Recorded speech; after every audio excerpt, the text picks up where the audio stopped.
Very good. I'd like to thank by worshipping the spiritual masters. We'll start with the prayer. Om Ajnanatimirandhasya Jnananjana Shalakaya Chakshurunmilitam Yena Tasmai Shri Gurave Namaha.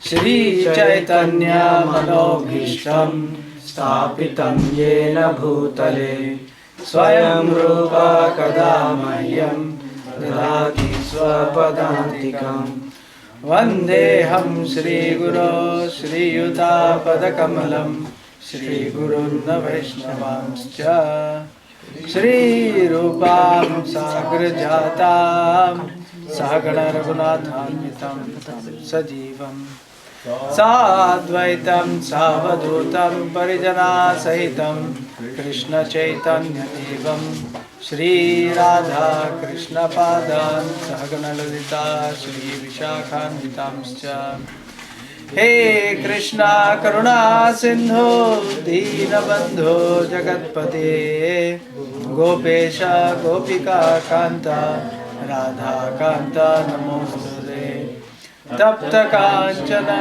Gaurangi Radhe Vrindavaneshwari Vrishabhanu Sute Devi Pranamami Haripriye Vancha Kalpatarubhyascha Kripa Sindhubhya Evacha Patitanam Pavanebhyo Vaishnavebhyo Namo Namaha Nama Om Vishnu Padaya Krishna Prishtaya Bhutale Srimate Bhakti Vedanta Swami Niti Namine Namaste Saraswate Deve Gauravani Pracharine Nirvishesha Shunyavadi Paschatya Deshatarine Jai Shri Krishna Chaitanya Prabhu Nityananda Shri Advaita Gadadhara Shri Vasadi Gaur Bhakta Vrinda Hare Krishna Krishna Krishna Hare Hare Hare Rama Rama Rama Hare Hare Hare Krishna. So as Srinivas Prabhu said, so our aim today is to learn something very important. We see today what happened, we can say, is unnecessary killing. But what is the reason behind this? Why does this happen? Why do things like this happen? Is it karma? Is it uncontrolled mind? What could be the exact reason? For everything there is not just one reason. There is a mixture of reasons. But some reasons are prominent. So basically, what we can say, this is because of ignorance. This is because of lack of spiritual understanding. So when there is spiritual understanding, you can say, okay, how does it prevent this? When we have a spiritual understanding, we will live, work and organize a society towards the spiritual goal. When that is there, at that point of time, these kind of imbalances do not happen. A vivid example, we were just listening to a lecture by His Holiness Radhanath Maharaj on the way, and he was speaking about Prabhupada.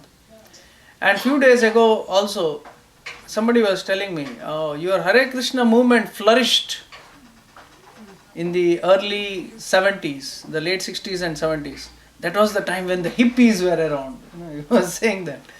He said, yeah, Prabhupada made the most of it. He was saying, yeah, Prabhupada made the most of it, yes. But why were there hippies? And the basic reason was that there was this war going on in Vietnam. Right? So when there was this war going on in Vietnam, they were recruiting all these young, American kids into the war. They needed manpower. So anyone above a certain age who is healthy, is recruited for the war. And not many liked it. They protested against this situation. And they became hippies. They just felt like whatever they should do. And all these people who were recruiting them, the CIA, the FBI, and all these different people, they had whole military behind them.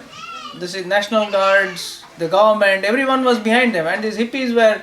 So there was a war in one sense, right? So there was a counter-revolution. So in this situation, they actually said, it was a common saying, don't trust anyone above 30. That was the situation.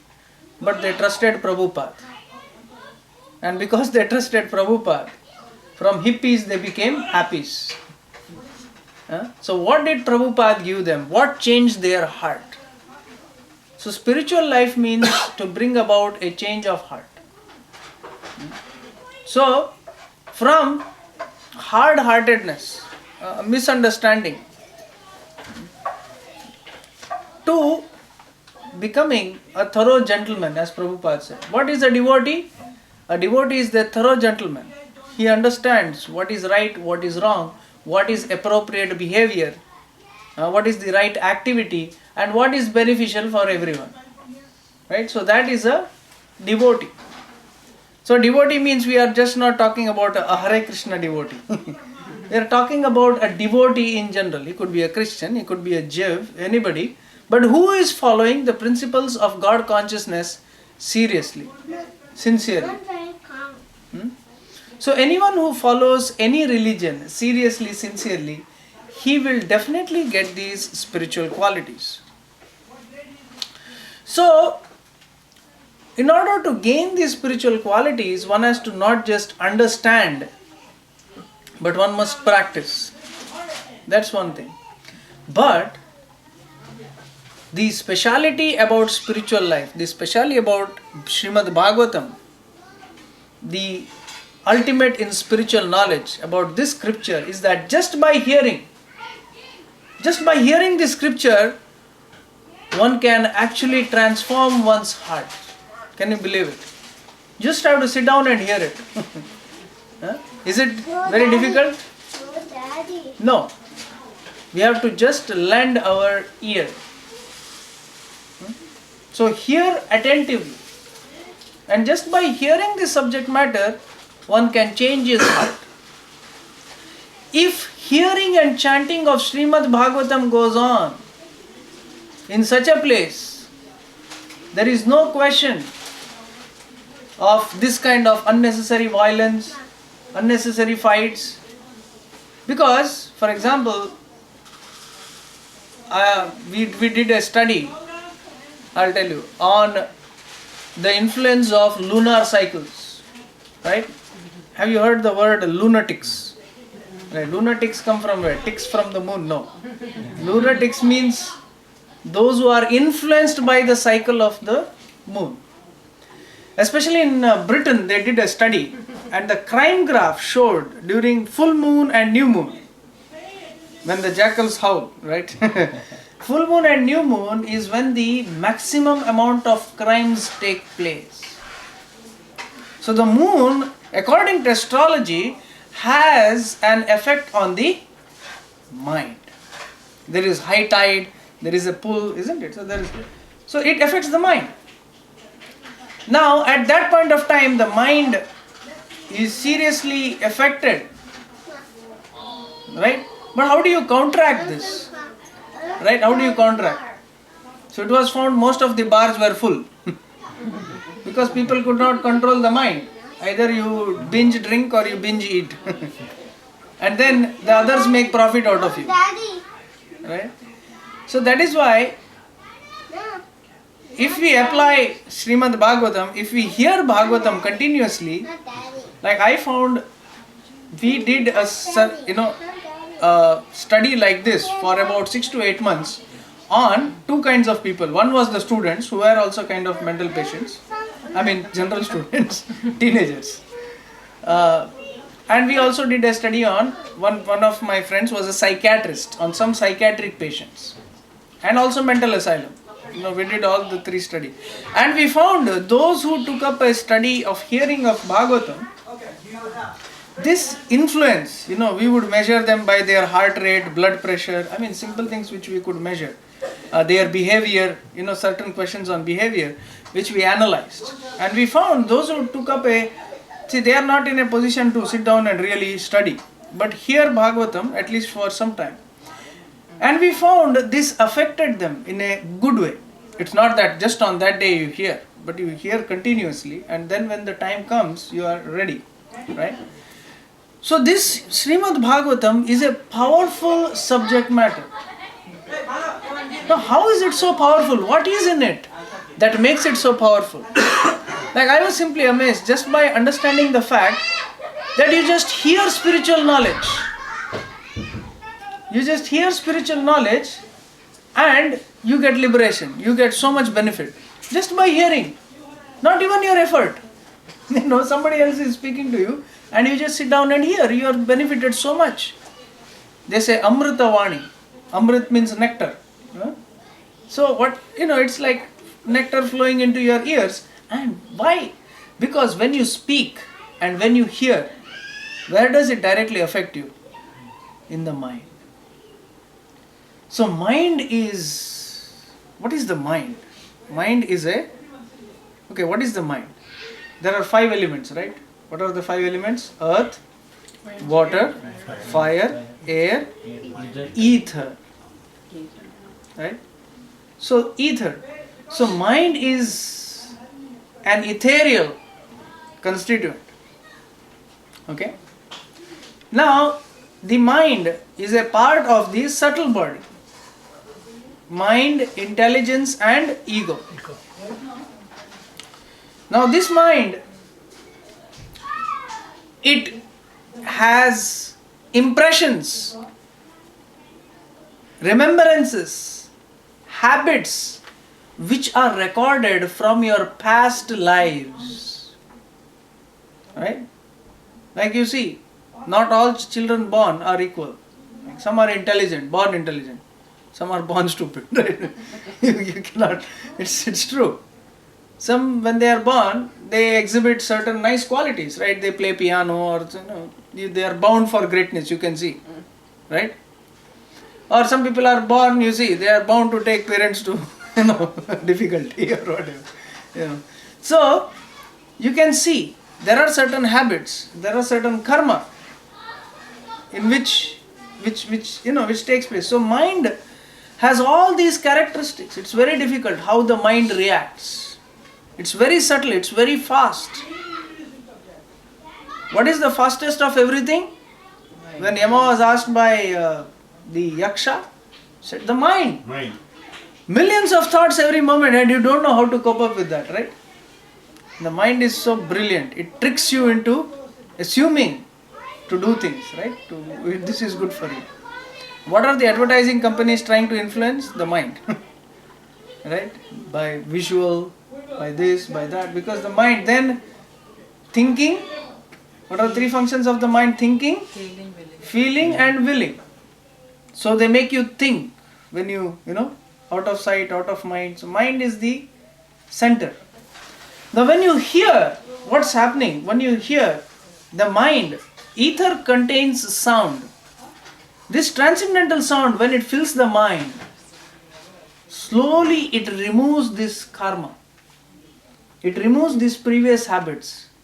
If there is something that can clear the mind, that can weed out the previous habits, the previous karma, that is hearing of transcendental subject matters about Krishna. When Krishna enters this mind, he clears this mind, he purifies this mind. So purification of mind, when it reaches the state, there are 5 states of the mind, by the way. Right? Not Connecticut and West Virginia. No. The 5 states of the mind are Vikshipta. Vikshipta means completely disturbed. Right? Which most of us generally are when we drive to work. Then Kshipta. Kshipta means controlled. We are, when we come back home, right? Mudha. right? When we go to movies, like stupid. So, Moodha. Then ekagra, concentrated, when we are trying to study or cook or And but the transcendental state of mind is niruddha, means when the mind has reached the state of transcendence, when it has purified of all karma. So this niruddha stage can only be attained not by any material process, but it can be attained by clearing the mind.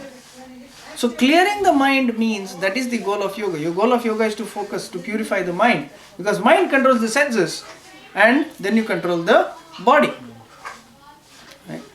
So what we are going to talk about today, right, is especially the 10 subject of matters of Bhagavatam. What is the transcendental subject matters of Bhagavatam?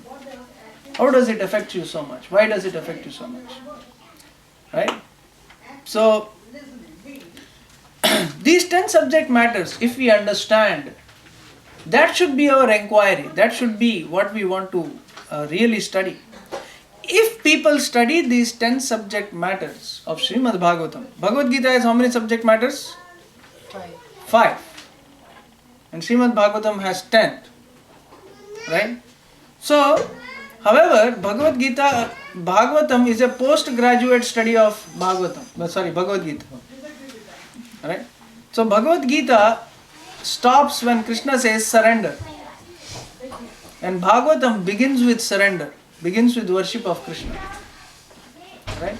This Bhagavatam contains such wonderful subject matters that not just the one who hears, one who speaks this subject matter, one who hears this subject matter, both are equally benefited. Because the subject matter of Srimad Bhagavatam is absolute in nature. And when, I can guarantee you this, when you hear this, analyze this, study this Srimad Bhagavatam step by step, analytically, when you hear this Srimad Bhagavatam, the one thing that you can experience is a continuous and loving remembrance of Krishna. And when one has reached that stage, where you remember Krishna lovingly, then your life is perfect. Right? Krishna says in the Bhagavad Gita, whatever state of remembrance, whatever state of consciousness you develop at the time of death, you will become that. Right? So if you remember Krishna at the time of death, you will attain the kingdom of Krishna. But if you remember a cat or a dog when we die, we will also become like that. But how do you develop remembrance? What is the best way to develop remembrance? Habituate. Habituate. Yeah, abhyasa. That is by yoga. Right? Practice is necessary. But ultimately, what should we develop? Focus. Continuous engagement of Continuous engagement. I am looking for one particular word. Practice. Yes. Devotion. Devotion. All very much there. Huh? Discipline. Remember. Love. That's correct. Right? For a boyfriend or whatever, or for two lovers, it's very easy to remember each other, right? And they are thinking, oh, where to meet, where to go, which restaurant to eat, which is the best, something like that. So when there is love, right, the remembrance is automatic. So by practice, by devotion, by all our means, practices, we should come to a point where we are able to remember Krishna, where we are able to love Krishna. So that is the difference between the 6th chapter and the 7th chapter of Bhagavad Gita. Because 6th chapter talks about practice, right? How yogi should be disciplined, how yogi should practice. But the 7th chapter talks about how you can remember me continuously. How Krishna is everywhere. How Krishna loves us. The loving reciprocation, that is what actually matters at the end of the day. When you see Krishna as somebody who loves you, who cares for you, whom you love or care about, right? Then it is very easy.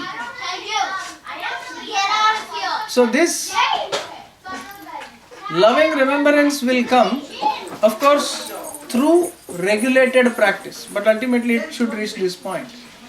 So that is why when our practice of bhakti reaches the stage of nishtha, nishtha means firm, we are firm in our practice, right? Then slowly one goes into that realm of bhava, ruchi, bhava, taste, love, and then finally you are, so this is the practice. So we will go on to the subject matters of Srimad Bhagavatam, and I want you to remember this at the end of the class today. So how many of you know this already? Okay, nobody knows. Okay, so it's a good audience. Okay, so I am giving you something new. So for me also I am remembering this again. It's a very nice. So first subject matter of Srimad Bhagavatam. What can you expect to study in Bhagavatam? So I want all of you to get interested in this study. Because Srimad Bhagavatam, even when you hear and study this subject matter, if you learn this, there is nothing else that is left to understand. Every philosophy, what people apply, every kind of, not just the philosophy, but also every kind of mentality that people have, all the previous successes in spiritual life, the creation, maintenance, destruction, the timeline, how to change your own karma, everything is expressed in detail here. And as I explain the 10 subject matters, you will know it is so wonderful. We should not just understand this, but we should try to analyze this, understand this. And I tell you my personal experience. Sometimes you get into this study cycle, and I wanted to study within 1 month, first canto and everything. And my personal experience was that once I finished reading the first canto is all about, it begins at the end of Mahabharata war, when Ashwathama kills the 5 children of Draupadi, and then how Kunti Devi, then he saves the child Parikshit, then he is about to leave, and then Kunti Devi comes there, and then Maharaj Parikshit is born, Pandavas leave. So at the end of that, reading all that and remembering the affectionate dealings between Pandavas and Krishna, I was reading this continuously for 1 week, and then when I came out to the temple and I saw the deities of Radha and Krishna, I was thinking, when I saw Krishna, immediately a flurry of thoughts came to my mind. What is that? Oh, he is the same Krishna. He is not different. He is not Murti. He is Krishna. He is that same Krishna who saved Maharaj Parikshit. He is that same Krishna whom Kunti Devi prayed to. Now he is standing here in the form of this beautiful deity. So you get that consciousness, you develop that connection. It's very easy because Srimad Bhagavatam directly affects. It's like flowers, in your mind. These flowers like thoughts, fall at the lotus feet of Krishna. Your thoughts are directly falling at his lotus feet. So that is the power of Srimad Bhagavatam by the regulated study of Srimad Bhagavatam. Unfortunately, we don't find time, right? So, but my job is try to make you interested, right? So I can do that much. So here, the first subject matter of Srimad Bhagavatam is Sarga. Okay. So Sarga means the elemental creation. So can you all repeat? It is Sarga, the elemental creation. So it says Bhuta Matendriya Dhiyam Janma Sarga Udahritaha.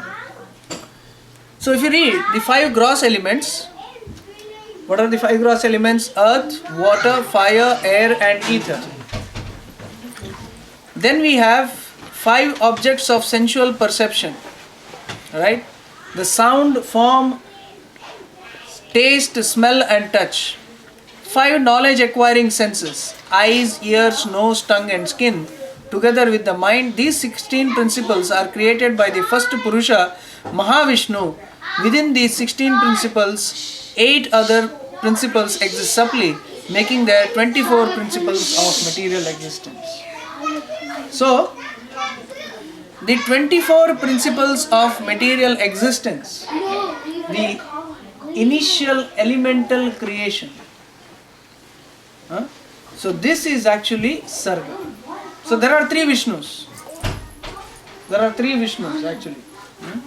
So, the Mahavishnu, Karanadaksha Vishnu, from him come all the universes. Right? Then, from in each universe, Garbhodakashaya Vishnu gives rise to Brahma. Now, Brahma is on this lotus flower, and within this stem are all the planetary systems. You can see that poster there. Right? Now, within that is the Vaikuntha Loka, and below this is the green, shell, that is the earthly, our universe. Now, within that you can see there is one more Vishnu. First Vishnu is lying down, from him all the universes are coming out. From the second Vishnu, Brahmaji is coming out. Right? Can you imagine such a beautiful subject matter, how the creation started? It is given so beautifully, right? But what are our children taught? The world came by Big Bang. Right? There was a bomb blast. Right? And there was matter and antimatter, and by mistake there was more matter and we got created. Right? First there was monkey, and now the monkey is you. And everybody happily accepts it. Why? You can say today's incident is one of that. Why? You came from a monkey, there is no God, right? And then what have you got to do? After you die, nobody knows whether you lived, right? Or there is nobody for you to answer to. There is no question of God. So if I die, I am going into oblivion. After I die, I just go into oblivion. There is nothing called God. There is nothing called Vishnu. There is nothing called creation. There is nothing called Vaikuntha. After I die, I don't have to answer anybody. I just merge into blank. Right? That's what they think. That's what the atheists think. But if they understand, no, after I die, I am answerable. I can choose my destination. Right? You can choose your destination. Right? Either you go to heaven or you go to Vaikuntha, or if you don't do anything, you'll go to hell anyway. Right? So we have our own destination to choose. So if you want to choose your destination, one should know in detail. One should know in detail what are the possible destinations. So Sarga explains in beautifully the creation systematic study. Right? So what is the first subject matter? I'm seeing my class is having a negative effect. People are feeling relaxed and sleepy. I know that is good, but not good right now. Let's be alert and serious. So, see, we should be interactive if we have to study something. I can mail all of you this PowerPoint so that you can study. Even if you Google 10 subject matters of Bhagavatam, it's very interesting. So the first subject matter of Bhagavatam is Sarga. So the first canto and second canto of Bhagavatam mainly touch upon this point, the elemental creation. And see, there is this philosophy and a story. So Bhagavatam is philosophy plus story side by side. The stories explain the philosophy, right? And the philosophy explains the philosophy about Krishna. So there are two things going side by side. So the setting is the pastimes of the Lord, right? But they also are grouped subject wise also, right? It's not that it is canto wise subject, there is also that, but there is also mix. There is also a mix. Each one talks about these subject matters, but they are centered around one main subject matter, each canto. So then we go to the secondary creation. The secondary creation is called as Visarga. What is it? Visarga. The secondary creation. The secondary creation.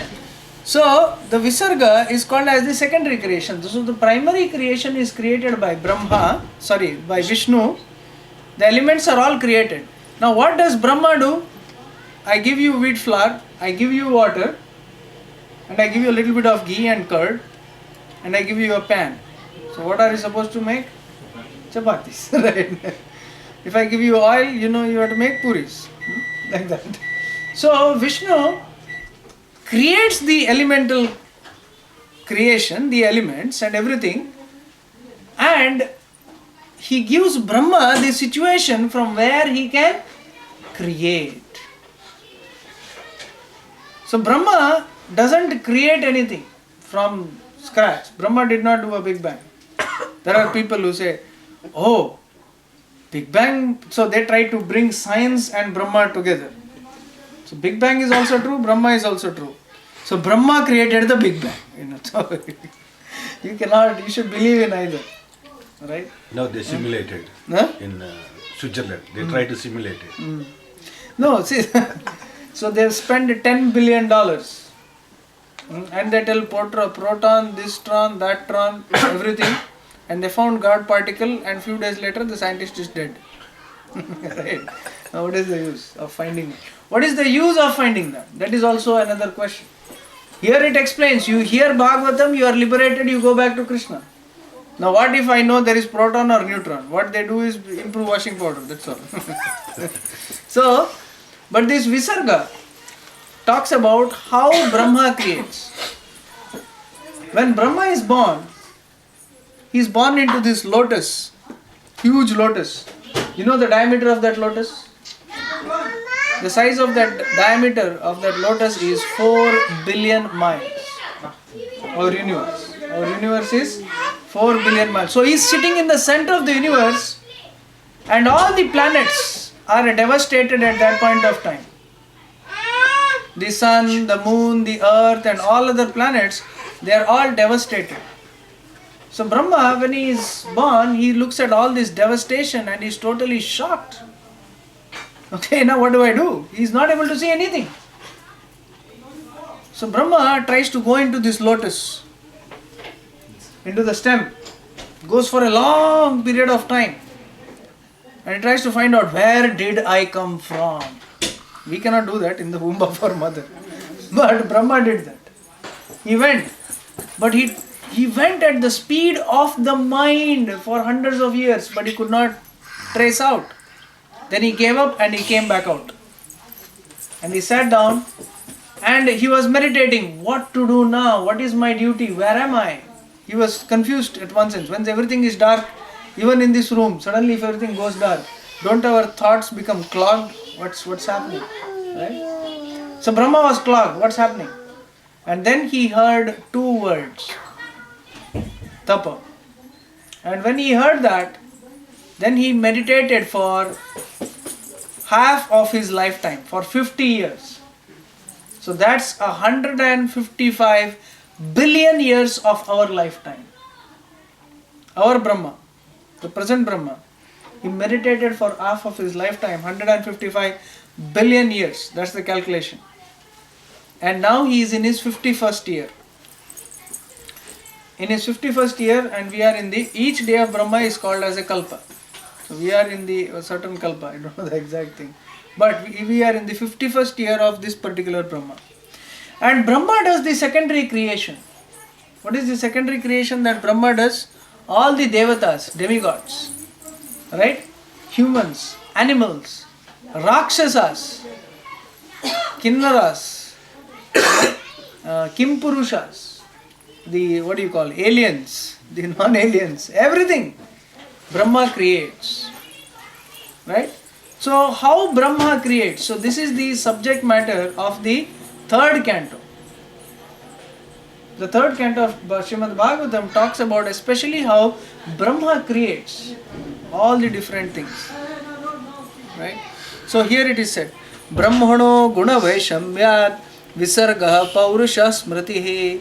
The secondary creation by Brahma, carried out through the interactions of 3 modes of nature, is known as Visarga. So Brahma, so mainly Lord Vishnu creates the 3 modes of nature which interact.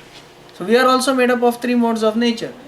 The gross body, the origin of this gross body is in the subtle body. Right? The 3rd subject matter of Srimad Bhagavatam is Sthanam. What is it? Sthanam. Sthanam means what is your real place. Many of us are looking for a permanent residence, right? And I'm not talking about green card, I'm talking about a house. Talking about a house. Everyone is looking for a nice house. Right? A good place where you can stay, isn't it? Where you can stay, sleep, interact with your family. So sthanam. Right? But what is your real sthana? Where are you supposed to be? Where is your actual house? Where are you supposed to actually stay? Where is your real family? All this family is there. It is temporary, isn't it? Is it or not? Everybody's? Yes. This is temporary, isn't it? Huh? So somebody asked a question to Bhakti Vikas Maharaj few days ago. What is that? Should capital punishment be there in Kali Yuga? Because everybody is so sinful. Right? Everybody, eats meat and this, that. So everybody should be given capital punishment. So Kali Yuga we should not have capital punishment. So Maharaj started answering. He said, as soon as you are born, your death sentence has started. So instead of asking, how old are you? So how many years are you dead? Because the expert astrologer can actually calculate how many years you will live. So how many years are already dead before you are going to be actually dead? That is the real thing. And that is true. Our real residence, our real guru, our real friends, our real family is waiting in the spiritual world. And we are looking for family. That is our ignorance. So here it states, Sthitir Vaikuntha Vijayaha. The true situation is the realm of Vaikuntha. What is the true situation? Where are we supposed to go? To Vaikuntha. Let's go right now. But this lifetime, that's our journey. Where is our journey? In our consciousness. Our journey is in how we cultivate our consciousness to the point that you are actually living in Vaikuntha although you are here. Like Prabhupada used to say, he is in Los Angeles, he is giving a class. Do you think I am in Los Angeles? And in that I am in Los Angeles. No, I am actually in Vaikuntha. Physically I am here. But I am actually thinking continuously about Krishna. Rupa Goswami says that if we are not able to live in a holy place, mentally we should always think that we are there, we are serving these people. So then your mind is always pure. Then when you die, that becomes real and this truth becomes apparent. So when you die, when the soul comes out of this illusion, what is the state of the soul? It is said, eternal. But how do you feel? Somebody asked, how does it feel when I die and go back to Krishna? What is that moment? How does it feel like? It feels like when you get liberated, it feels like this. In your dream, somebody is chasing you. Somebody is chasing you, he hits you badly, everything, and then you are trying to escape and you come out and you are like, finally I came out, and you wake up. Suppose you wake up at that point of time, you feel, oh, that was only a dream. Right? So similarly, we are undergoing so much difficulties. We are running around, we are paying taxes, we are doing this, we are doing that, online. So many things we are doing. Right? And suddenly, you get liberated at that point of time. Then you realize, oh, this body is only a dream. All these relatives, everything, this is such a dream. Prabhupada used to write, on that when he was on that boat. All these relatives, they are only names on a piece of paper. Right? So like that. So when you wake up, when you are awake spiritually, it feels as though I woke up from a dream. So the real position, Sthitir Vaikuntha Vijayaha. I put one more quote there which I found very interesting. One of the questions asked by Yaksha to Yudhishthir was this: what is the most wonderful thing in this world? He answers, wonderful thing? Ahani ahani bhutani gacchanti yama mandiram apare jivitam icchanti kimascharyam atha paraha. Every moment, ahani ahani bhutani gacchanti yamalayam. Every moment people are dying and they are going to Yama's abode. They are being carried out. Right? Today we saw 20 in mass killed at once. But apare jivitam icchanti. But those who stay, jivitam icchanti. We want to live as though we are living for ever. Right? Now I have a house, I have a car, I am happy, I am well settled, isn't it? That's what everybody thinks. I have gas forever, something like that. So, but is it true? Is it eternal? Is our position real? No. Our position is not eternal in this material world. Our only security is how much we are able to remember Krishna, how much we are able to love Krishna. And that gives you fearlessness. Even if we have the best insurance company, but can you be fearless? Right? You cannot be fearless. So insurance companies in fact make you more fearful whether they will give me my money, right? Something like that. This will make you, this is real insurance, the next subject matter. So we did 3, right? So let's remember. What is the first one? Sarga, Visarga, Sthanam. Okay, the 4th is Poshanam. What is it? Poshanam. Poshanam. Poshanam means protection by the Lord. Now, protection here protection here doesn't mean giving you our bread and butter. Protection, here is your food. Just like when there is flood, the government distributes food by aeroplane, they throw this. So that is okay, that is primary, but they are already, they are in disaster already. So how much can you protect? But real protection is like this. Lord's protection is protection from the illusion of Maya. The Lord gives the devotee the strength to always remember Him and engage in His devotional service. So this is the point. To give the strength to engage in devotion, because our mind is weak. Whenever our schedule gets tough, what is the first thing that we give up to adjust to get more time? Sleep. Okay, that's a good one. But what do we usually give up? Personal life. But many people give up their chanting. Oh, I could not finish my rounds. I was so busy. Right? So, that is the general thing that we give up. Why? Because our conviction, our strength, our mind is not yet strong enough that we are, despite the greatest difficulty, one is able to carry out his activity of chanting. So that shows the weaker mind.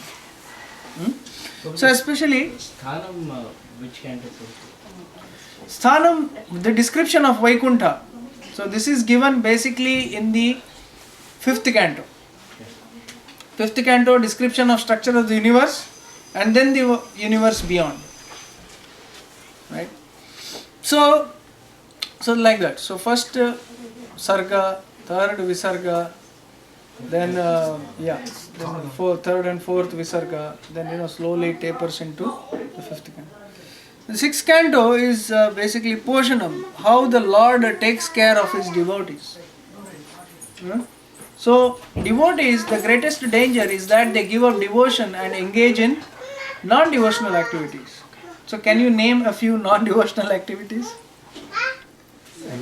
Material world. Material activities, like what do we say? TV, watching TV. Eating in office, watching TV, right? Like yesterday I was chatting with one devotee.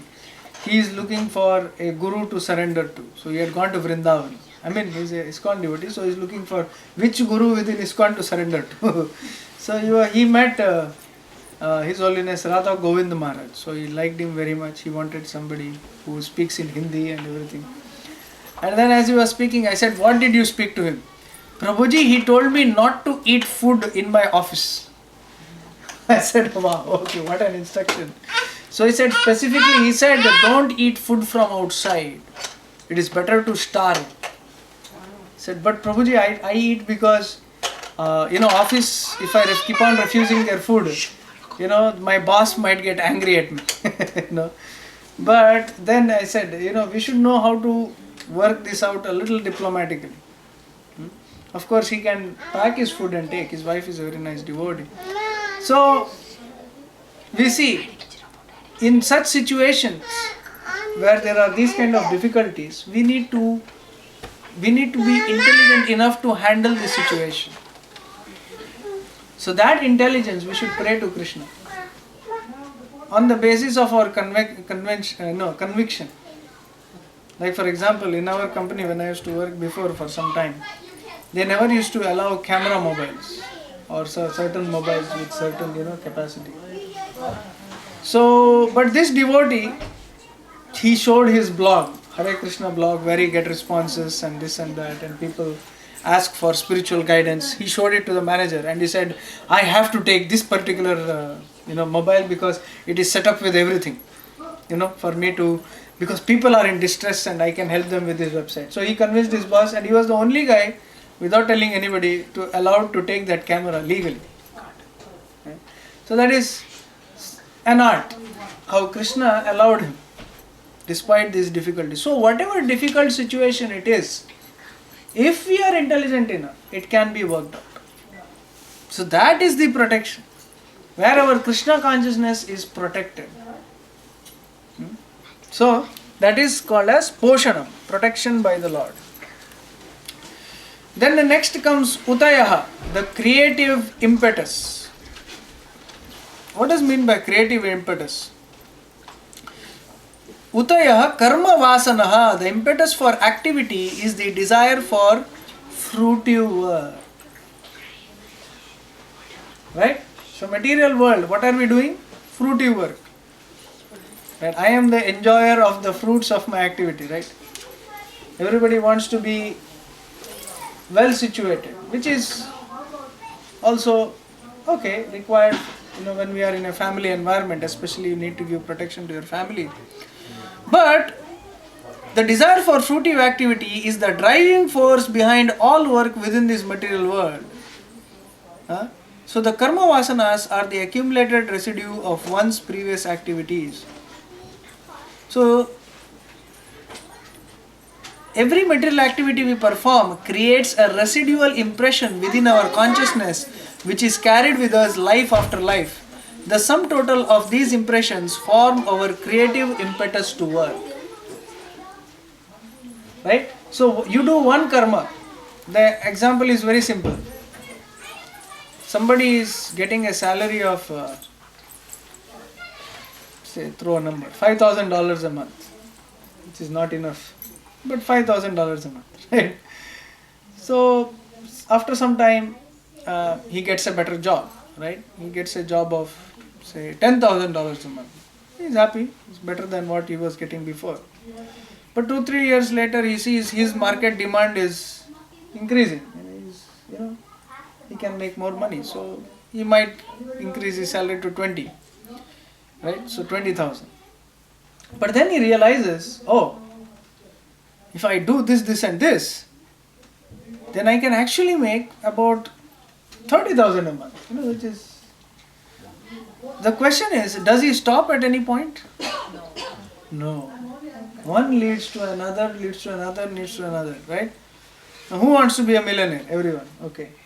After you become millionaire, then you want to become billionaire. Then trillionaire. Right? If I get $1 million, right, I'll go to Vrindavan, buy a house and start chanting. I mean, some devotees plan that way. If I get this much, I am satisfied. But in one sense, actually, the more you work, the more you do things, you are never satisfied. Right? You are never satisfied. So where does the satisfaction of the mind come? When does it come?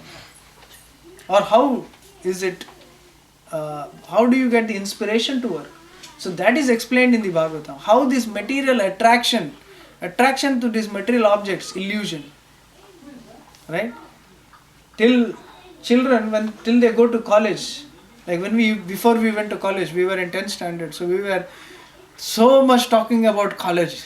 College will be so nice, you are wearing jeans and you are wearing t-shirt, so many different things, not this uniform and tie, so but when you go there, you think, okay, it's nothing great.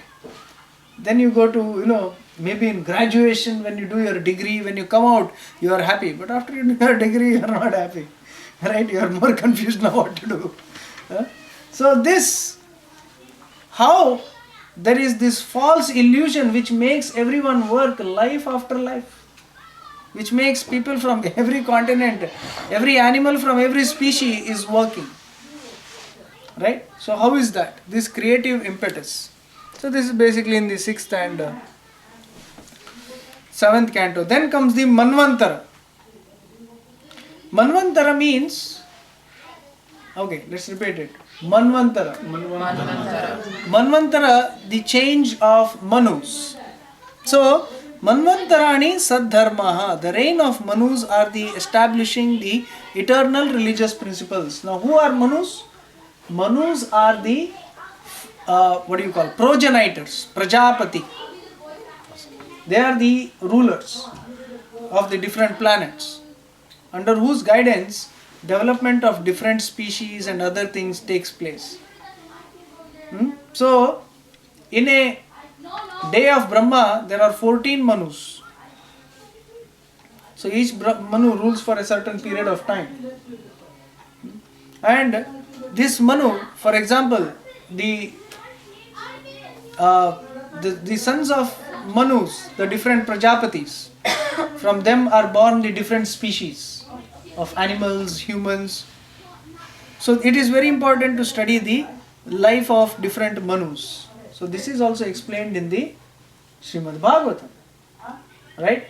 And this also proves Darwin wrong, right? You ask anyone from Vedic culture, from India, you say, what is your Gotra?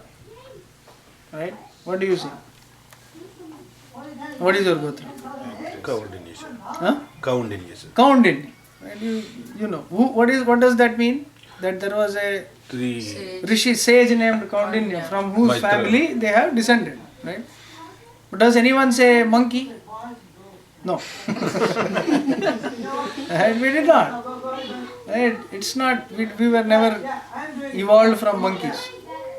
Even that theory is so confusing, because see, monkey has a tail, right? Monkey has a certain body with hair and everything, right? So it is not that the monkey slept at night and early morning he became a man. Is it like that? No. The monkey evolved according to them, right? Slowly became monkey to human, then he became more human, less monkey, like that, right? So now there is monkey, there is human, right? Isn't it? So there should be one species, half human, half monkey. Monkey is also there, human is also there. Chimpanzee. Right, so it should be like half human, like, maybe looks like little bit human, but little monkey. Or else monkey should be So changed half like- tail, like full tail, half tail, quarter tail, little bit tail. So what do they call it? Oh, it's the missing link. We are not able to find that.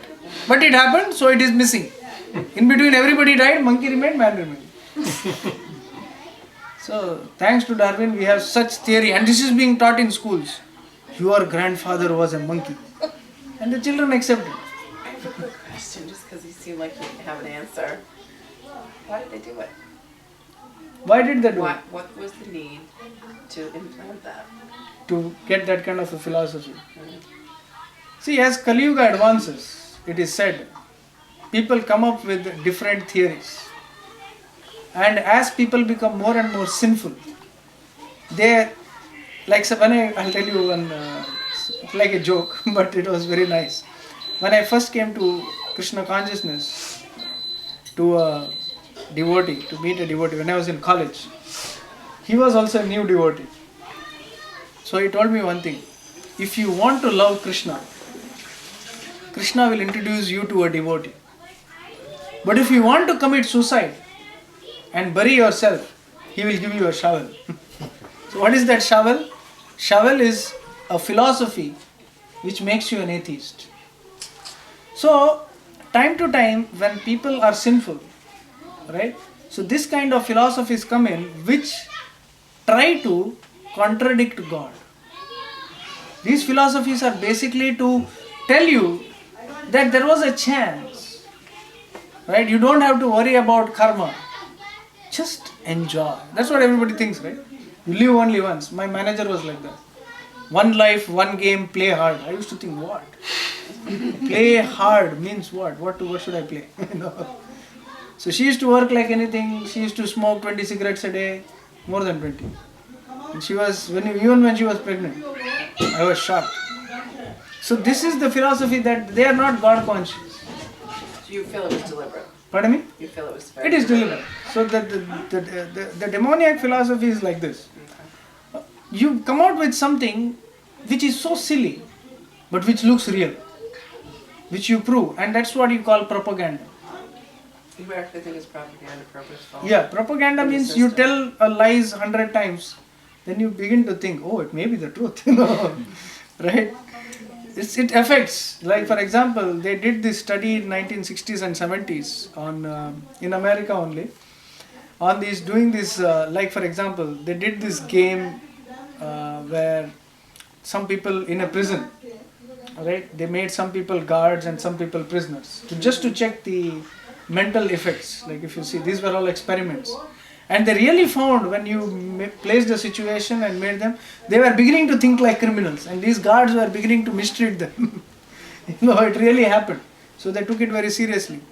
So moment you are given a situation, you are pounded with something, if your mind is weak, you tend to accept it as the truth.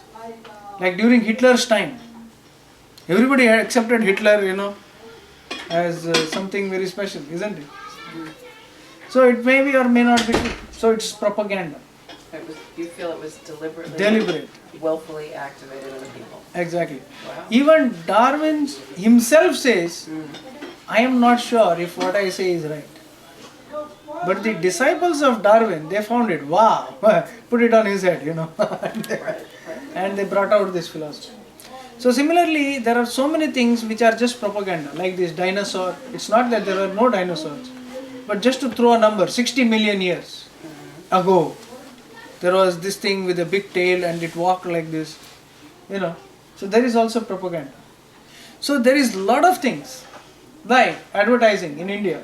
Like in India, basically, people used to brush their teeth nicely with neem sticks and some local medicinal stuff. But they found that they cannot sell these toothpaste in the villages. People were more healthier with sticks. Why should they use a toothpaste? Something is free. This stick, you just pick it up from a tree and use it. But then they thought, if we don't sell, the doctors will not make money. Or, we will not make money. So they started advertising. This is more easier, just squeeze. You don't have to come out of your house. They started village advertising. Nicely packed, nice looking. But what is it? Yeah, they used to cook in brass pots before, in villages in India. But then they came out with steel, and then they thought, wow, steel is so beautiful. Then they gave up brass pots. Then they came up with plastic. And they thought plastic is better. Isn't it? So it is all propaganda. In trying to believe that this is the right one for you. Right? Is So- it not the creative principle, though? Which one? Is it not like someone's creative principle? The prior one. Oh, here we go. Is it not Yuda? Yeah. Uh-huh. In some respect, perhaps not as evolved. No, see the thing is, what is the intention behind it and what is the basis behind it? See, we know our basis is scripture. Our basis, where do you understand these things from?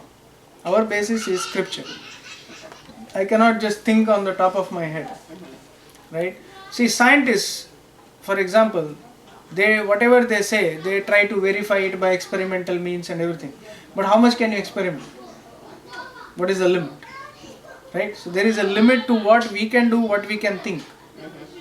Like we have 4 defects, right? Humans. To be illusioned, to commit mistakes, to cheat others, improper, defective senses, limited senses. So with these 4 defects, we cannot understand something which is beyond our level of experimentation. Right. And how can I experiment with God? Yeah. Below a microscope, you cannot. So that is why our basis is what is given by God in the Word of God. So these scriptures, the Srimad Bhagavatam is the Word of God. So these subject matters are something that is already described by Krishna or the devotees. Right? So that's how, I hope that answers. Yeah. So this Manvantara, these Manus, these are also described in detail in the Srimad Bhagavatam. So Manvantara, and the next is the most beautiful. Ishanu Katha. This is all distributed in different places, but basically the different avatars. So Ishanu Katha.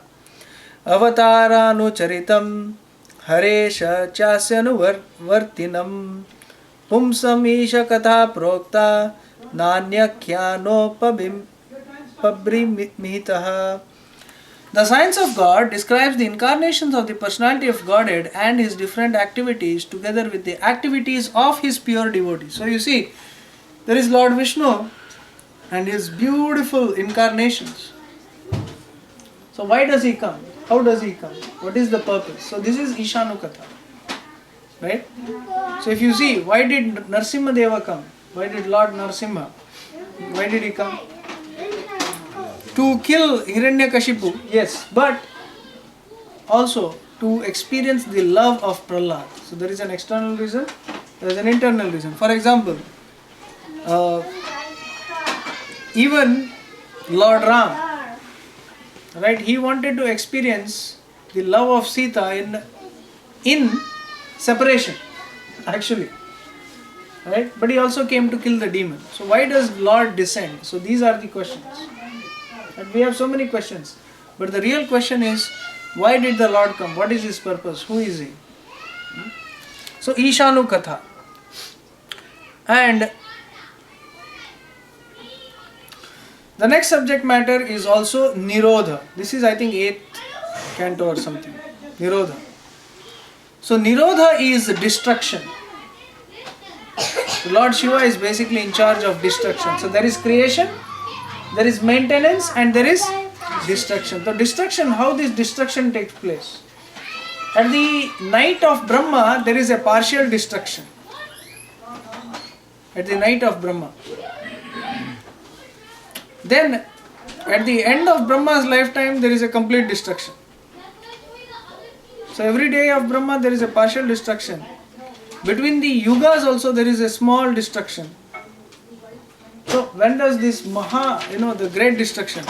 So all this is there. So Nirodho Syanu Shayanam Atmanah Sahashakti Bihi. The merging of the living entity along with this conditioned living tendency with the mystic lying down of the Mahavishnu is called winding up of the cosmic manifestation or Nirodha.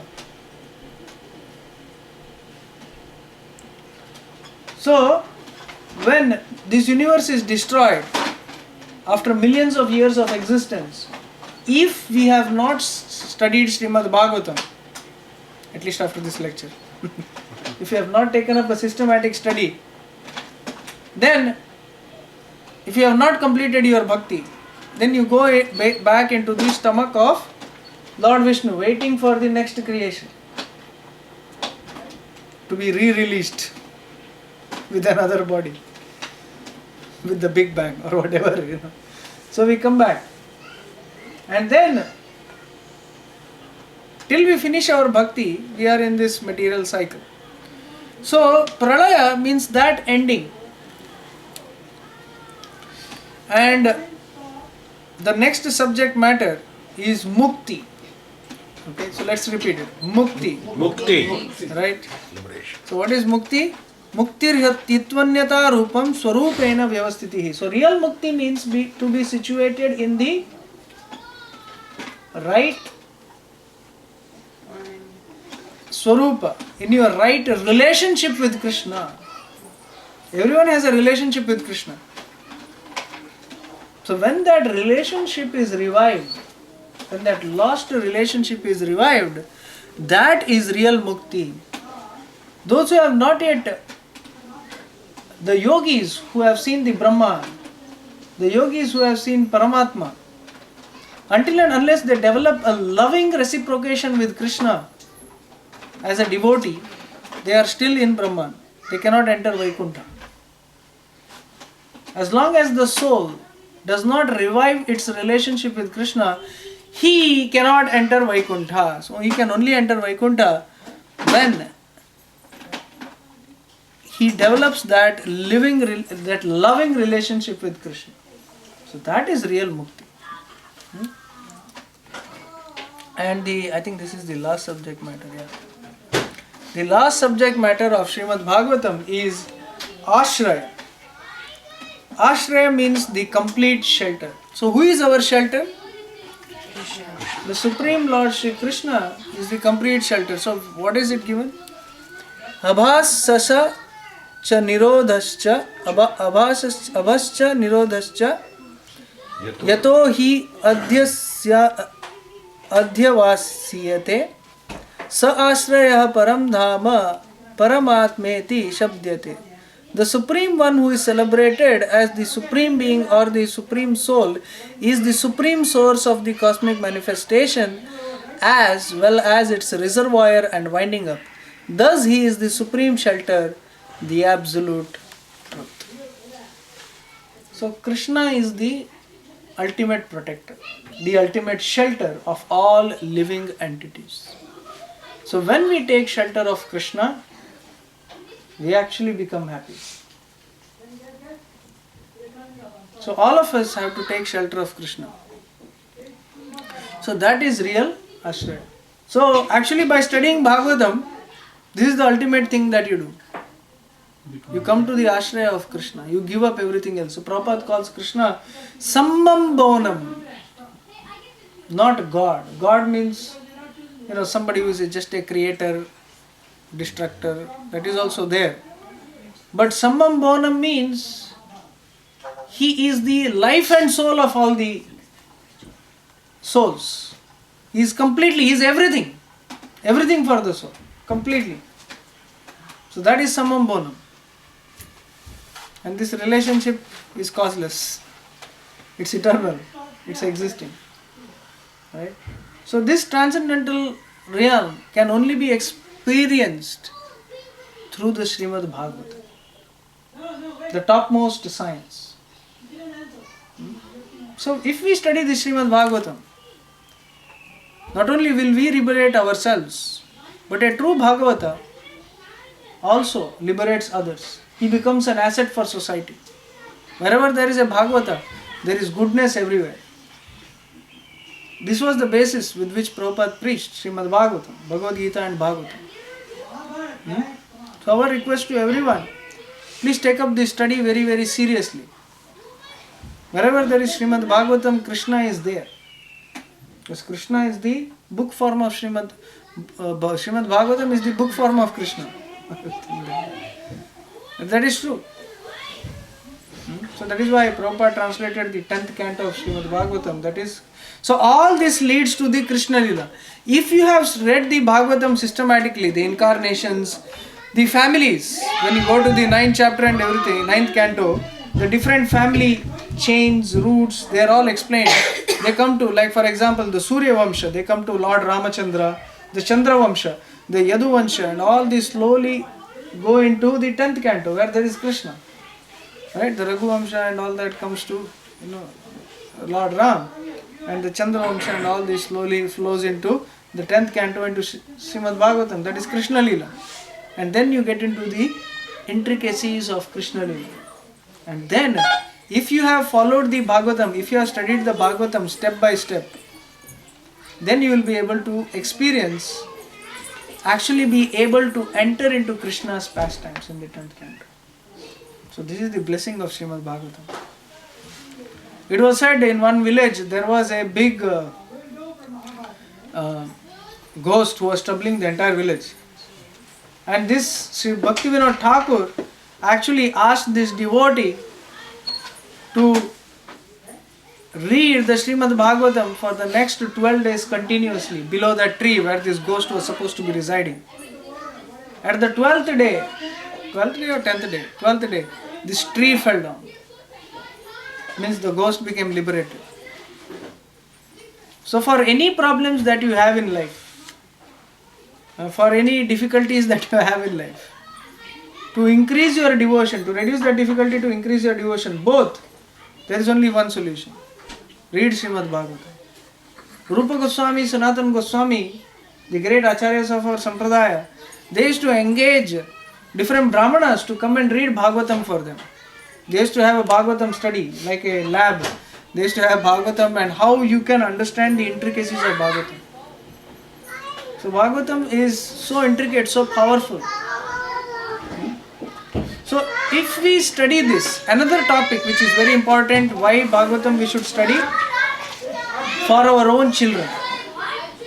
Other day, Arudha Mataji, the one who was Arudha Devidasi, who has introduced successfully the homeschooling curriculum, especially in America, for children, for devotee children. She was in New Vrindavan. And I was speaking to, and we had a 3-hour interview with her, and she told very nicely, very beautifully, that this Srimad Bhagavatam, when the children have a morning program, and then they hear Bhagavatam, the stories from Bhagavatam and this and that, her children, and not only that, they are having a lot of children who are doing homeschooling. The children developed such wonderful characters. Because all they were thinking and talking about was this different, pastimes of Krishna, the, philosophical aspects in their intricacies. And a child understands Bhagavatam, he understands all the practicality of this world. Then when he goes to college outside, he will not be bewildered or lost. Because he understands the background very well. So this Bhagavatam is an asset for everyone in the family. So you can either buy the Bhagavatam set, or you can also, if you have a Kindle, you can download, it's free on BBT Media for the Kindle, bbtmedia.com, that's free. There is no question of saying no. It's easy. It's only a question of will and seriousness to study Srimad Bhagavatam. Okay, are there any questions or comments at this point?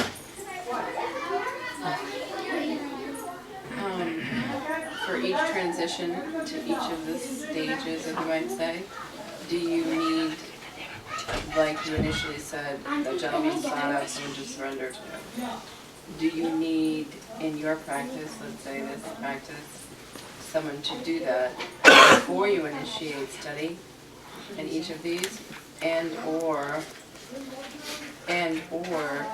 can you be elevated in consciousness to move through these with a non-living being? And the third question, if you keep it all together there, is if it is a non-being, could you go to that final stage? Our Acharya for the next 10,000 years is His Divine Grace A.C. Bhaktivedanta Swami Prabhupada. Srila Prabhupada, he lives in these books. Now, all of us, we never met him. Like for example, I never met him. Right. But he passed away, he left his body in 1977. But his recordings of his classes and so many of his lectures on YouTube, if you just hear a couple of them, you will get a strong basis. He is our teacher for the next 10,000 years. Either you can listen to a live person like this, like at least I gave you an introduction, right? But you would like to say it's not very much possible that you attend more classes like this on a regular basis. But right at home, you can just listen to classes on the YouTube by Prabhupada. Internet is now pretty much everywhere. So just type in Srila Prabhupada, Prabhupada, Bhagavatam classes, and you will get a bunch of them. As you hear a few, you will get a very nice introduction into that. Right? So that's the easiest way. Second, yes, it would be good to keep in touch with somebody who can help you through it, because naturally you will have questions. Here YouTube will give you an input, the book will give you an input. But if you have doubts, whom do you ask? Right? So that's where the spiritual master or devotees, they come into the picture. Somebody to interact with. Yes, somebody whom you can keep in touch with. There are so many here. You can, probably take the Mataji or somebody's address or something. I don't know, whom you know very well. So you can just call and ask. Third, you don't have to be initiated to study this. But after you study, you get initiated. After you study, then you feel, okay, now let me take the next step, like that. So this study is very, very powerful. It can, from any position, it says, from any position in life, no matter where you are, Whether you are spiritually minus 100 or you are 0 or plus 100, doesn't matter. But you can start from anywhere, from whichever position you are, and you can be elevated to the top point. What is required is sincerity and interest. Right? So I hope you. Yeah. Also, by the way, if you can give me, if you are interested, I have classes over the telephone every Monday, every Tuesday and Wednesday. 8:30 p.m. Eastern and 9 p.m. Eastern, that is on Tuesday and Wednesday on these topics. From your house you can join the teleconference. All you need to give me is your email address. So, just to recap, it's a very practical study of elements in the manifested world. Exactly. And simultaneously, you're, for lack of a better word, growing your consciousness to be prepared to be fully born when you leave this body. Just in short. Exactly. So when we, in the Bhagavad Gita, Krishna says that if you remember him, then you get a spiritual body. But how do you remember him? So that is all this. So Krishna is not just God, but you understand, when you understand everything, every element in this manifestation is by Krishna. And then you understand he is not just these elements, but then ultimately then he is a person. Our study, that all these things, they belong to Krishna, but Krishna is also ultimately a person. So first we study his manifestation, and then we study his personality, his quality, his characters, and then ultimately you perform devotion as you fall in love with him. It's that relation, when it is developed in the mature stage, so then you have achieved the spiritual state. So that can be done even before you die. So that such a person is called Jivan Mukta, means liberated within this very body. So these are some of the possibilities and how we apply it. Okay? Any other questions? Like initially I was listening, like you also give classes for the prisoners, and I also heard from lectures like this world is nothing like a prisoners like Durgam. So how are we different from those people? We are not very different. We think we are free. They know they are in prison. That's all. So the prisoners, when I go to the prison, so they also say, yeah, the world is a prison. We know that. It's a little lesser freedom here. They understand that. But they are also, but they understand that for them, this is their only hope. So they take it more seriously in one sense. I was reading the 7th canto, 1st chapter today, and Yudhishthir Maharaj is asking Narada, how come Shishupal, after Krishna kills him, he merges into Krishna's body, and the yogis are struggling out there to remember Krishna. They are not getting into, millions of births they pass, and still they don't get into the kingdom of God. How come Shishupal, an enemy of Krishna, he merged into Krishna? How is that? Narada Muni says, either by fear, either by love, either by envy or lust or any other way, somehow or the other remember Krishna. And he says sometimes when you are envious of Krishna directly, but you should know, you are envious of Krishna, you can remember Krishna more than what a devotee does, because he is not so intense. When we are envious, you are very intense. So Shishupal achieved that state because he was so envious, he was so intensely envious. And he was continuously remembering Krishna. Devotees sometimes forget. So-called devotees. Right? But, I heard somewhere, I don't know whether it's true or not, if you are killed by the god, right, it's always liberated. Yeah. So when Krishna kills somebody, an avatar kills somebody, they get liberated. But here he is answering the question, how? Because when you see Krishna, when you die in the presence of Krishna, when you remember Krishna, it has the same effect. So for Krishna, anyone who remembers, whether he is a demon or a devotee, is the same. Right? It's a soul. question. There are so many male teachers. Is it accepted that men, and I mean this with all sincerity, may attain these qualities faster than women? It's not like that. Well, it is. Mainly I see men teaching these days. 90%, 9 out of 10 times. Okay. So it's because, see, everything is because it's a cultural thing. You can say it that way. I mean, that was very It's vague. That's okay. Very general. So we have a culture which is based on Varnashrama. Varnashrama means, although spiritually we are the same, spiritually a man and a woman is regarded equal. So But his voice is more powerful. no, Devoted. they are considered equal, but each one has a specific duty. On the physical platform, because of the physical differences, a man is given a certain set of duties and a woman is given a certain set of duties. The teachings are for women. Usually a woman basically is considered a basic teacher in the social, and their influence is more towards the children. Okay, I've They're- had mine, she's 20, now what? Pardon me? I've had mine, she's 20, now what? It's not just we are talking about one generation, but especially in India, once they grow up, then they take care of the grandchildren and everything. So they are basically in charge of the house. And previously, what used to happen, there used to be joint families. Right. So then, But now we've moved on. Yeah. We're in America.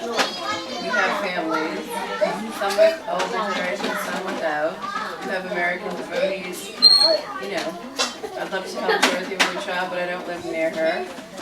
My child's 20. If I was a devotee and I got to that level, would they let me teach? Or would it be unacceptable by culture? yeah, no, Which seems a see, it also depends upon manifestation the, issue with the teaching of spirituality. yeah, see, it's also depends upon the, what do you call it, the situation and the need, right?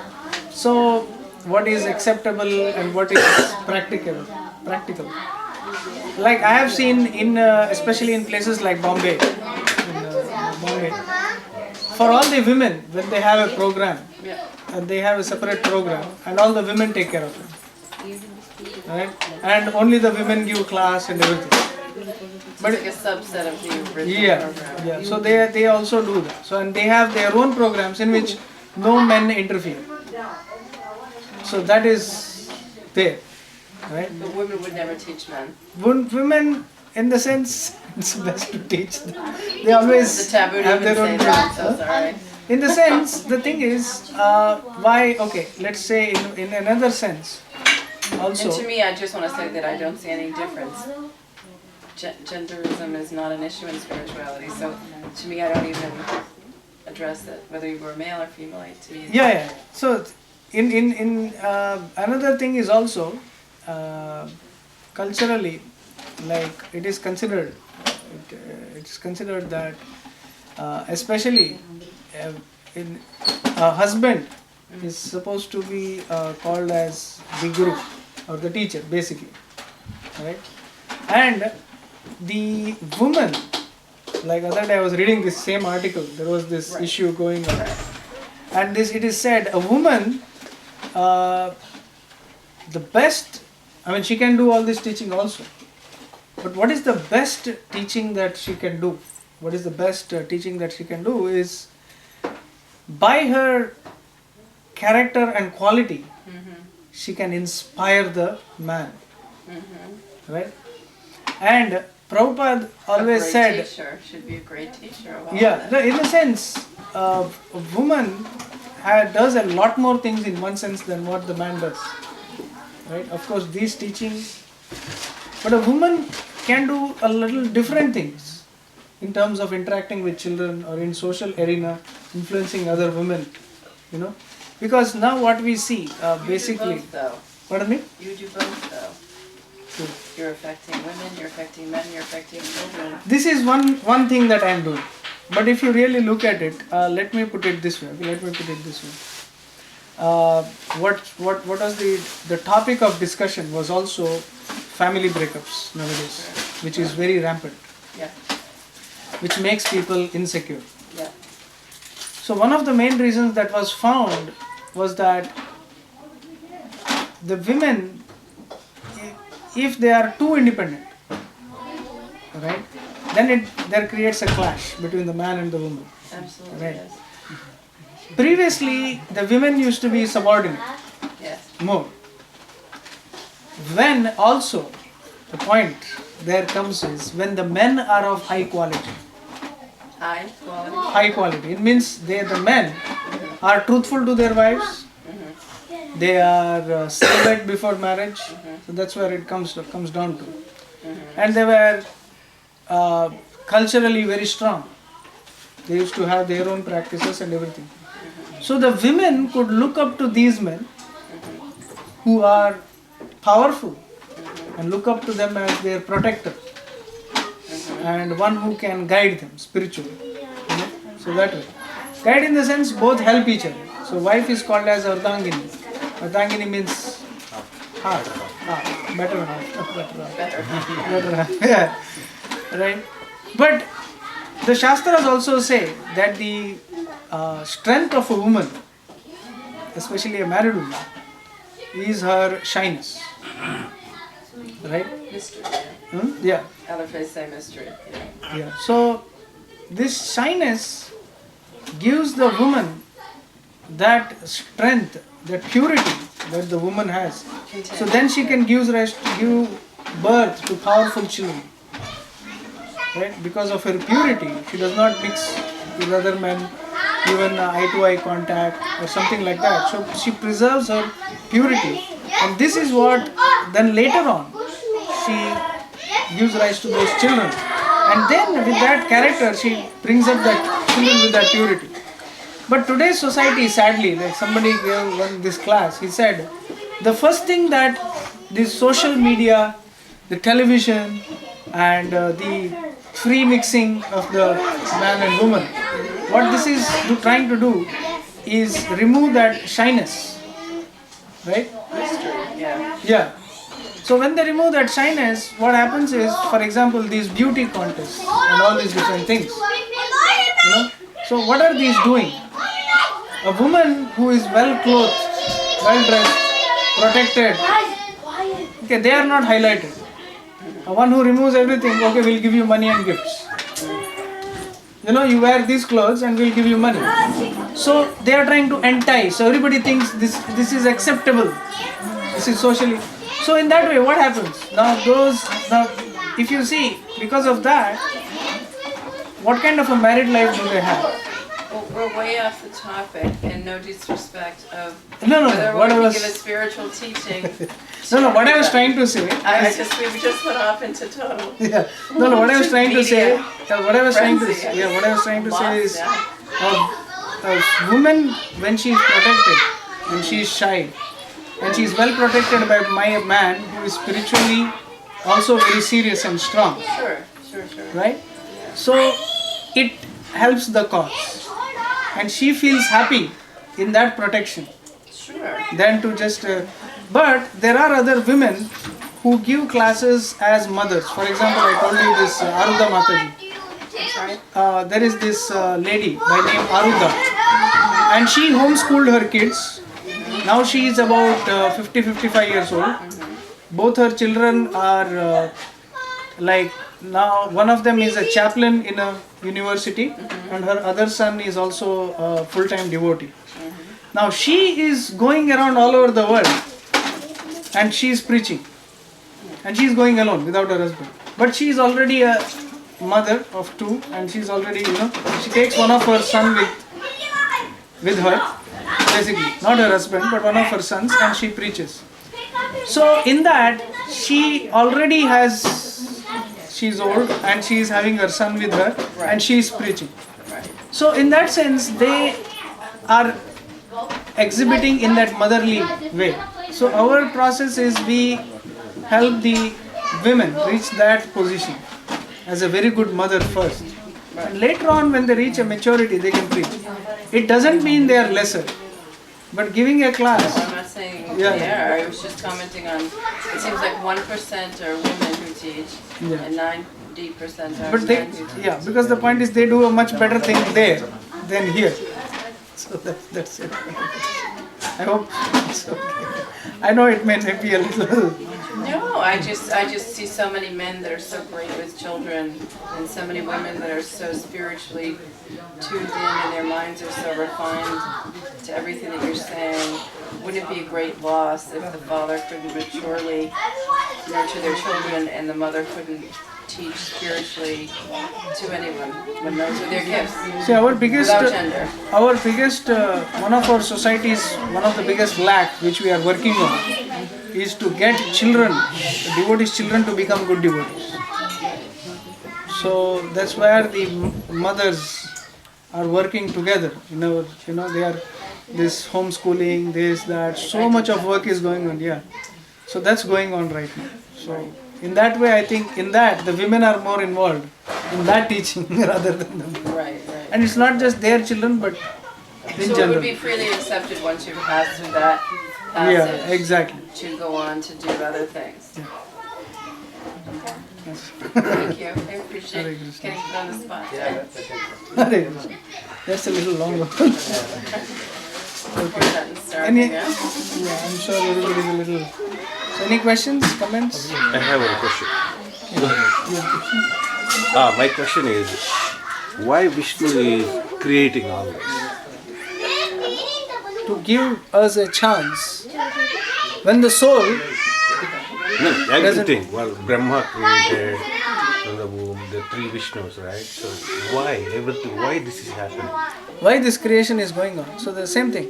The point is the soul has to be somewhere.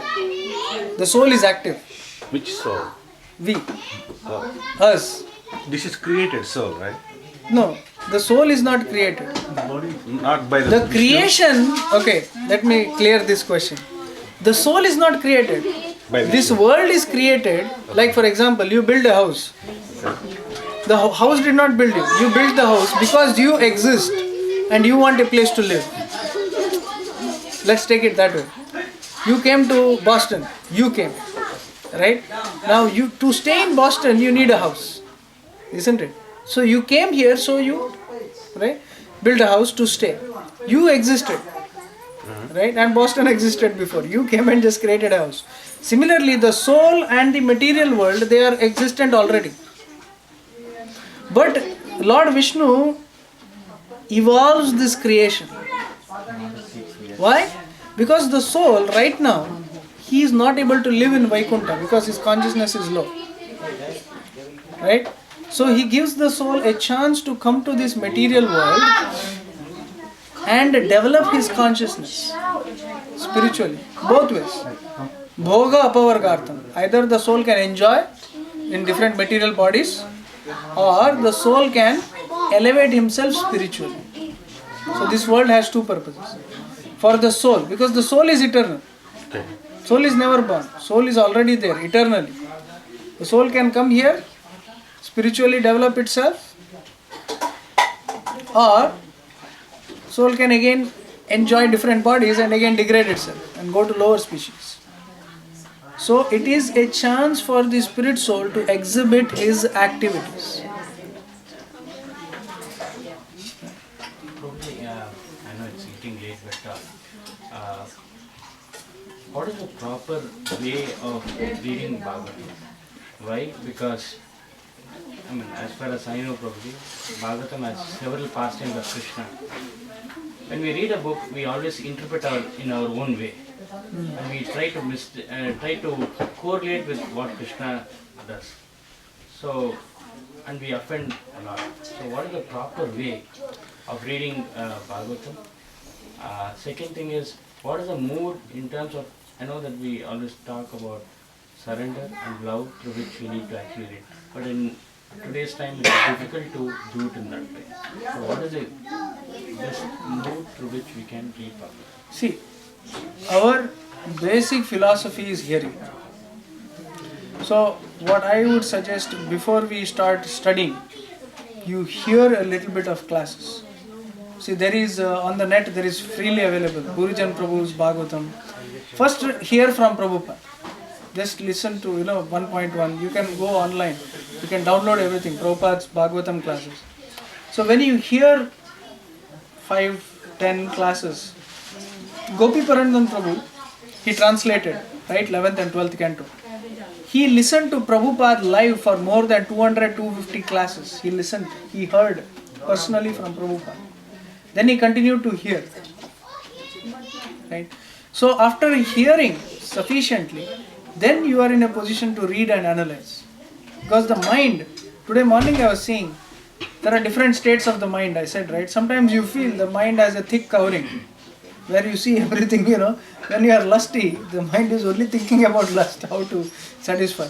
When the mind is relaxed, in whatever you see, you try to find relaxation. So it's the state of the mind. But when you hear sufficiently, the mind is purified enough. Right? So by hearing, the mind gets the spiritual content, and then when you read, it makes sense. One book I was doing book distribution, then one book, Civilization and Transcendence, or some book, Prabhupada begins by saying, the whole world is crazy, something like that. Every man is crazy. I was thinking, my God, I'm selling this book, this man reads it.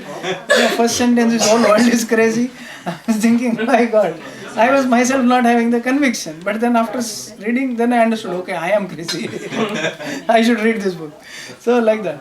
So by hearing, by continuously hearing, so then we get the conviction. So hearing influences the heart. So what we do not do, especially I have seen, we do not hear enough of Prabhupada's lectures. Prabhupada's lectures on Bhagavatam, Bhagavad Gita are very powerful. We should make a schedule that within a month we will listen to 10-15 lectures. So a couple of months, and then you continue to read Bhagavatam, then you will slowly get a taste. Yes, so actually, like once early when I read Srimad Bhagavatam, I mean, I sort of understood a little bit, but later on the same thing when I heard like Radhanath Maharaj lectures, like it was totally different what I understood. Like, totally, I mean, opposite of what I understood. You hear from a realized soul, Yeah. then it begin to make sense.